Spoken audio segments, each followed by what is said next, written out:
Meus amigos, Tite deu o recado. É assentar com a diretoria, hein? Haverá uma reunião entre eles para decidir estabelecer prioridades nas competições. Sei que o torcedor rubro-negro não gosta muito de escutar sobre isso. O Flamengo tem que disputar tudo e ganhar tudo. O Tite já avisou que é humanamente impossível. Concorda, discorda, Tite tá certo, tá errado. Vocês vão escutar o que o Tite falou. Iremos debater sobre alguns pontos aqui muito interessantes e como será agora gerido isso nos bastidores. Acho que a fala do Tite é uma fala que internamente a gente sabe que é muito natural. Agora, expor isso numa coletiva, eu não sei até que ponto para a diretoria, pois nós estamos falando de uma diretoria que sempre priorizou que o Flamengo não poupa, o Flamengo não prioriza a competição. Se a gente lembrar no time do Dorival, quando o Mauro várias vezes fez esse tipo de crítica, a própria diretoria saiu para contestar a fala do Mauro. E o time não priorizava. Jogadores vieram a público falando que o Mauro tinha que tomar mais cuidado na fala dele. Não citou o nome do Mauro, mas chegou a falar sobre isso. Que o Flamengo não poupava, o Flamengo não priorizava. O Flamengo entrava para ganhar tudo. E essa fala talvez pode deixar um pouquinho alguns jogadores acomodados. Vamos escutar o que o Tite falou? Depois a gente repercute aqui exatamente, escuta aí a fala do Tite. Boa noite. Eu não tenho, assim, essa dimensão. Nós vamos sentar com a direção, tá, Luiz, tá, para estabelecer prioridades. Porque é humanamente impossível tu trabalhar com competições agora com tamanha grandeza e tu ter toda a equipe se repetindo quarta, domingo. Então tá aí, né, meus amigos? Vocês escutaram o próprio Tite deixando bem claro que nós vamos sentar com a direção e estabelecer prioridade. Humanamente impossível trabalhar com competições de tamanha grandeza ali, repetindo equipes quarta e domingo. Eu acho que o erro tá nesse sentido. Não precisa repetir equipes quarta e domingo. O erro tá no planejamento, principalmente adotado pelo Campeonato Carioca no segundo jogo. O Flamengo vinha de muitas viagens, o Flamengo vinha de jogos desgastantes. Não precisava ir com força total no segundo jogo. Eu acho que o Tite pode utilizar algo que o Jesus fazia muito.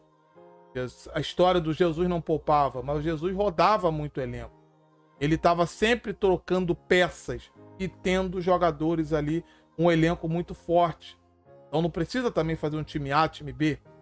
Eu acho que tem jogos que ele pode tirar um Arrascaeta que está desgastado, colocar um De La Cruz no lugar do Arrascaeta e fechar o meio de campo com Ala e com Pulgar. Cebolinha sai, coloca o Bruno Henrique para jogar.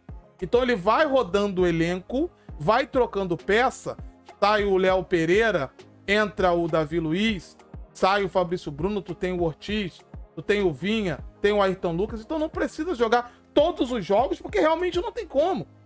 Nenhum time do mundo faz isso.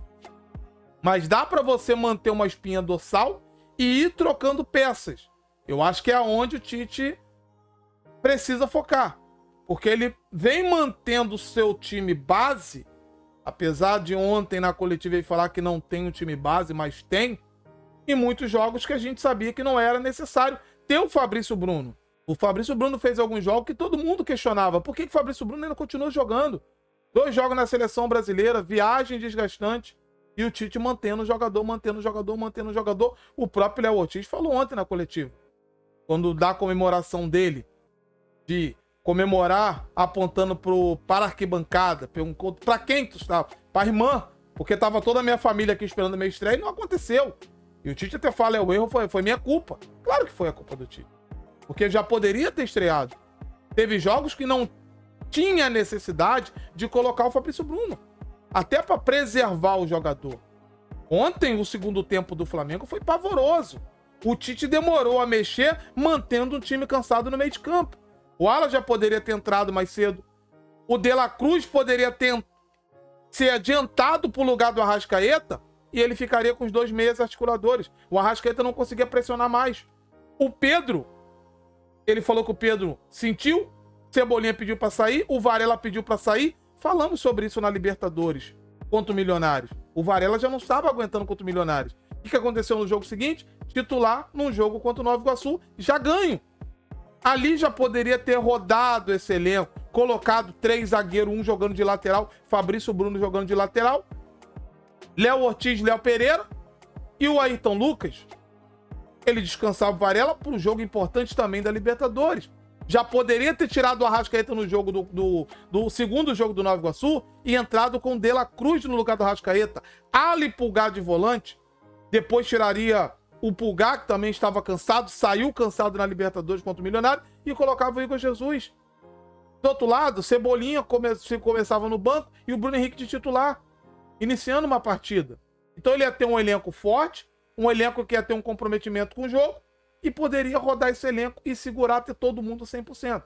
Então eu acho que falta o Tite melhorar esse planejamento do controle de minutagem dos atletas, porque isso está deixando a desejar. E sobre o Léo Ortiz, meus amigos, que estreia, hein? Que estreia do Léo Ortiz. Jogou demais, parabéns. Zagueiro muito seguro, ajudando muito ali na saída de bola, né? Aquelas inversões que ele faz, pegando o lado contrário, balançando ali o adversário desguarnecido. Fez 2 jogadas assim, que eu me lembro. Vou trazer essas análises, tá? Na nossa live daqui a pouco, 12h40. Vou trazer também o segundo tempo do Flamengo e alguns pontos ali que eu acho que o Tite demorou a mexer, principalmente na primeira linha de pressão, que cansou e deixava a segunda linha vulnerável. Sobre a situação do Pulgar também, tá? Pulgar, eu tô sentindo o Pulgar sobrecarregado, tá gerando muito espaço no corredor central para ele correr. Vamos trazer isso também no debate, tá? Daqui a pouco, 12h40, com muita imagem, com muita análise aí pra gente debater. Mas sobre a estreia do Léo Ortiz, muito boa estreia do jogador. Muito forte na bola aérea ali, principalmente ofensiva, né? Aparecendo no primeiro tempo, quase fez o gol. E no segundo, fez o gol ali, que deixou o Flamengo mais tranquilo, né? Na questão do placar. E agora é manter essa pegada, dar sequência pro Léo Ortiz. Acho que tem muitos jogos pela frente aí. É um zagueiro aí com muita qualidade que vai agregar muito nesse time do Flamengo. Reiterar novamente aqui um detalhe muito importante, tá, meus amigos? Nada de fora Tite. Eu acho que a conversa, o debate tem que ser em melhorar, pensar sempre no melhor para o Flamengo, questionar em alguns pontos que eu acho que é plausível de questionamento. A fala do Tite também na coletiva, que a diretoria já tinha passado que o Carioca era uma obrigação e ele colocou os titulares ali nos 2 jogos por conta de uma ordem da diretoria. Isso me deixou um pouquinho com o pé atrás, porque o Tite é muito grande para hoje estar se submetendo a Braz Spindle. Ele tem que fazer igual o Jesus fez e o próprio Abel. A chave do ninho é dele. Ele escala mediante o que ele está vendo, o que ele está treinando. Não adianta aceitar o que a diretoria quer e prejudicar o planejamento do futebol dele. O planejamento tem que ser dado com ele e sua comissão técnica, e não escutando dirigente Braz Spindle, Landim, com todo respeito. Mas se a gente for depender do planejamento desses caras, o Flamengo rodou de treinador, uma loucura o que esses caras fizeram. Então não dá para se basear no que eles falam. O Tite tem que fazer com as suas ideias, com aquilo que ele vem treinando, com aquilo que ele vem trabalhando e juntamente com sua comissão técnica, vendo o controle da carga desses jogadores. Se for escalar com pedido de diretoria num ano eleitoral, esses caras estão pensando no ano político. Esses caras estão pensando na eleição. O Tite tem que ficar muito ligado, muito esperto nesse sentido. Mas vitória importante do Flamengo. Vamos comemorar. Libertadores não é campeonato carioca. O nível é outro. Segundo tempo preocupa? Preocupa. Primeiro tempo do Flamengo, avassalador. Avassalador. O Flamengo amassou o time do Palestino no primeiro tempo.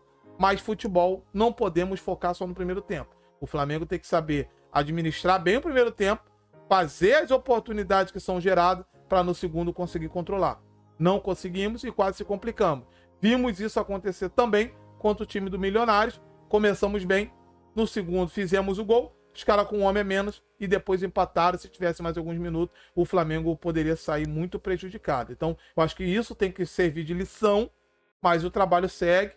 Iremos trazer pontos positivos sempre e questionar aquilo que eu acho plausível de questionamento. Deixa teu like, se inscreva no canal, que é muito importante. Lembrando que daqui a pouco tem nossa resenha tática com muita análise e muito debate desse time do Flamengo. Saudações!